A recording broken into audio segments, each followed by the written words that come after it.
အောက်မိတွေချုပ်တဲ့ချိန်မှာအရေးကြီးဆုံးကဂွဆိုတာအားလုံးကသိပြီးသားပဲဖြစ်မှာပါအဲ့ဒီဂွကိုအစင်ပြေအောင်ချုပ်ဖို့ဆိုရင်ပတန်ဆွဲတဲ့နေရာမှာအရင်ကအရေးကြီးတယ်ဘုံကတင်ခဲ့ဘူးတဲ့ဘောင်းမီပတန်တွေဆိုရင်ပိတ်ဆောက်မှာပဲတစ်ခါလဲဆွဲတစ်ခါလဲညက်တယ်အစင်မပြေတာတွေကများခဲ့တယ်ဘောင်းမီဝတ်တဲ့အချိန်မှာဆိုရင်ထိုင်တဲ့ချိန်ဆိုပြဲသွားတာလို့ဖြစ်တတ်တယ်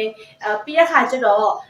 ထိုင်လို့ထားလို့မကောင်းဘူးတင်းနေတာဒီရဲ့တင်နှမ်းမှာအဲ့ဒီပြဿနာတွေကိုကြုံတွေ့ပြီးတဲ့နောက်မှာဆိုဒီဘောင်းမီပတန်ကောင်းတဲ့အရာကိုအများကြီးရှာဖွေလေ့လာခဲ့တယ်။နောက်ဆုံးအခုတစ်ချက်တက်လိုက်တဲ့တင်နှမ်းထဲမှာဆီယမတင်မိတဲ့ပတန်ကိုဆန်းပြီးတော့မှချုပ်ကြည့်လိုက်တဲ့အခါကျတော့ဒါတစ်ချက်ဆန်းချုပ်ထားတယ်။ဝိရတာအရင်အဆင်ပြေတယ်။ဂွားကလည်းရှင်းပြီးတော့မှလာနေတယ်။နောက်ချမ်းဂွားရှစ်ချမ်းဂွားအားလုံးအဆင်ပြေတယ်။အများကြီးဆန်းတက်ပြီးတော့မှချုပ်ကြည့်လိုက်တဲ့အချိန်မှာအရန်ကောင်းတဲ့စတိုင်ပန်ဘောင်းမီပတန်လေးကိုရရှိလာပြီဖြစ်ပါတယ်။ဒီရဲ့ဘောင်းမီပတန်ကကြောင့်သူကbasic ပတန်လို့ပြောလို့ရပါတယ်အဲ့ဒီ basic ပတန်ကိုယူပြီးတော့မှစတိုင်ပန်အမျိုးမျိုး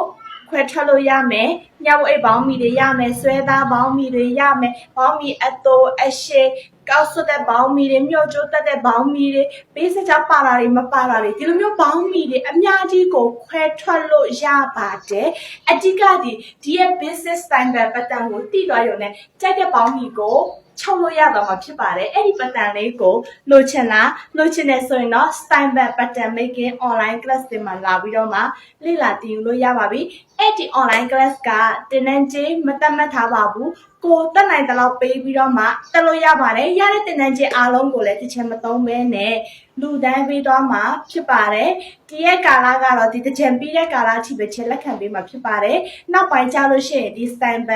pattern online class လေးကိုတင်နန်းချင်းလေးနဲ့ပြန်ပြီးတော့လက်ခံသွားမှာပါအခုချိန်မှာ